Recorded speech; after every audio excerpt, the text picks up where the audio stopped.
Another game, another DNP for Makayla Timpson. I don't see Makayla Timpson playing again until the end of the season. You might be thinking, oh, you're crazy for that. But, like, am I? Am I crazy for saying that I don't think she'll play for the rest of the season? Because it's clear that Stephanie White does not trust her. Stephanie White does not trust Makayla Timpson. And she also doesn't trust Amira Stantis anymore. Brie Turner is going to be in for the entire season. And you know what? I'm going to give a shout out to Brie Turner for professionalism. I think Brie Turner's professionalism this year has been incredible. Like, I don't think she's been good this year. I think she's been terrible this year. Like, she's still averaging 0.8 points per game. Like, she has still not scored as many points as Shea Petty. Shea Petty scored more points, I'm pretty sure, in the Milwaukee game. Sorry, in the Minnesota Lynx game.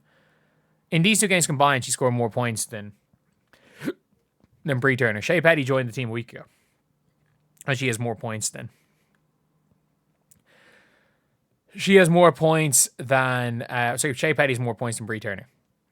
Ariel Powers has more points than Brie Turner. Ariel Powers joined the team how many games ago? She's played 4 games. She's had more points. But yeah, and Brie Turner is going to be a key cog in the playoff rotation.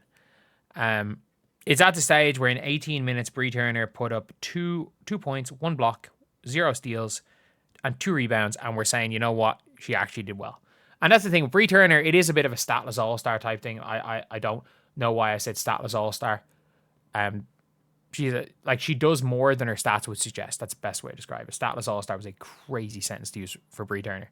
But, like, it's clear with Steph White what she trusts and what she doesn't trust.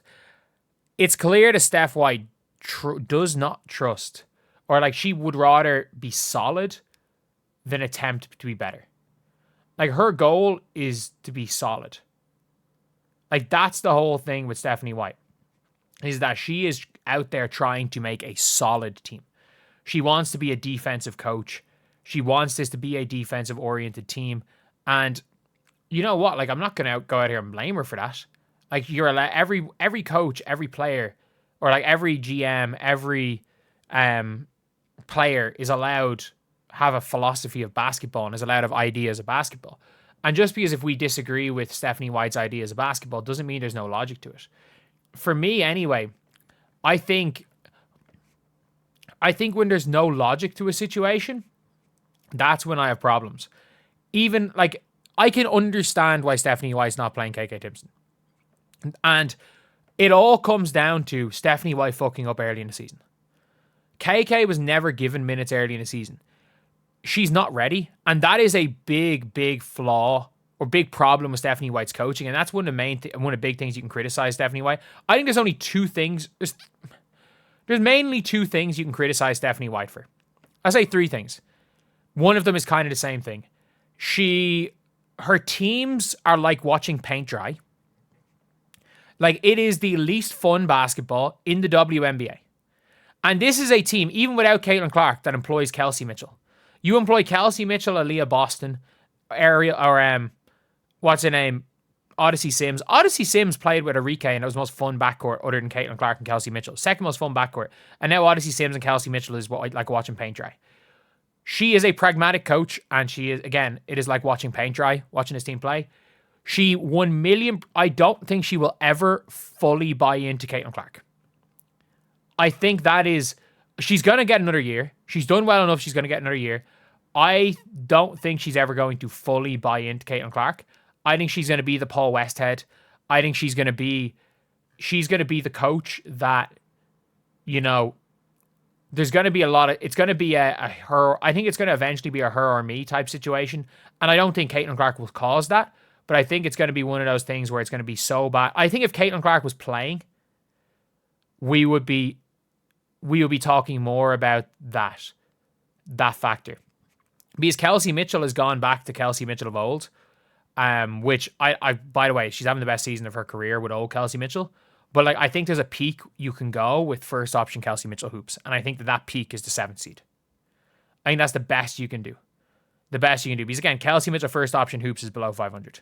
Like, they don't make the playoffs with Kelsey. With Kelsey Mitchell first option hoops, they don't make the playoffs.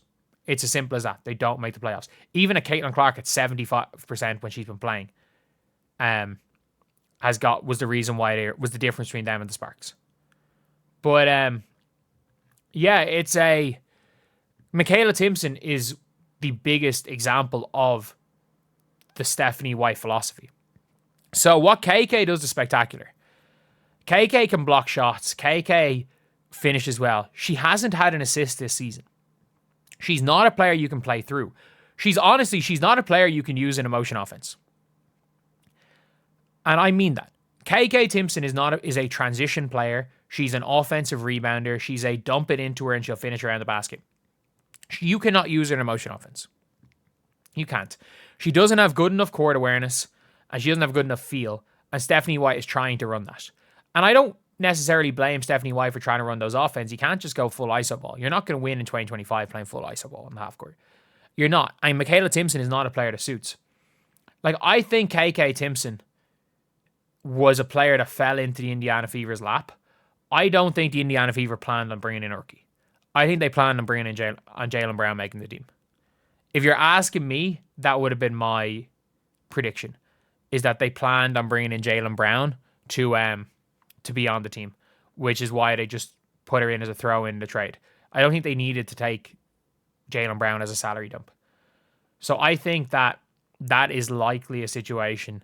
I think that's a likely situation there, that they kind of just got this super high upside raw rookie thrown on them with no idea of how to use her, of whether or not she's going to make the team or whether she's going to play. But they kind of knew they couldn't cut her because of her upside. And the thing is like, upside is not going to help a team in the playoffs this year. She's not ready yet because she hasn't been put into a position to be ready. And I don't know if she plays the rest of the season. Every game is a must-win game. Realistically, the Indiana Fever have to go 3-1 in their next 4 games to guarantee themselves not the 8th seed.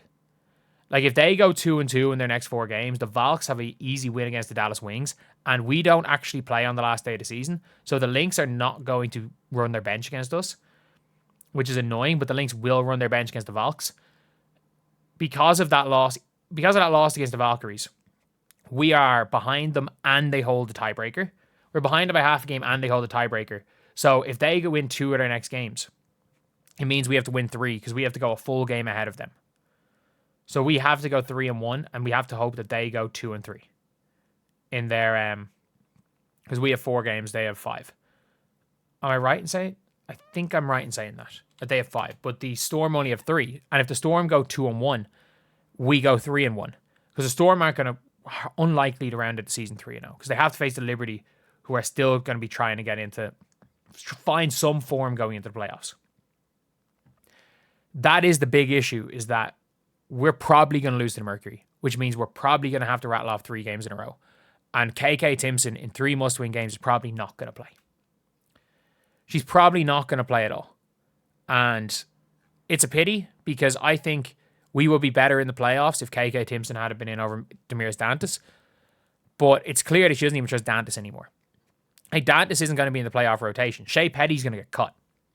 The playoff rotation is going to be Howard, Leah, and Brie Turner as the 3 bigs. Lexi and Ariel Powers as your 3s, with Ariel Powers sometimes stepping into 4, and then Odyssey, Kelsey, and Caitlin rotating as their 3 guards. And that's their playoff rotation.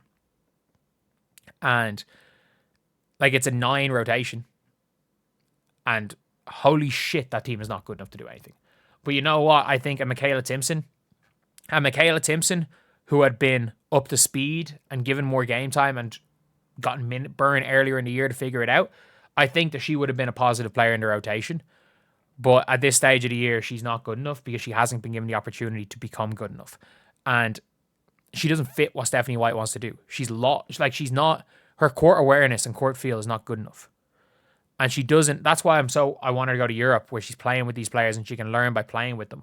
Because, unpopular opinion, none of these players are good in emotion offense. None of these players have good enough court awareness to be good in this offense other than Leah Boston. And Makayla Timpson has just the least court awareness of anyone. So she just looks the worst.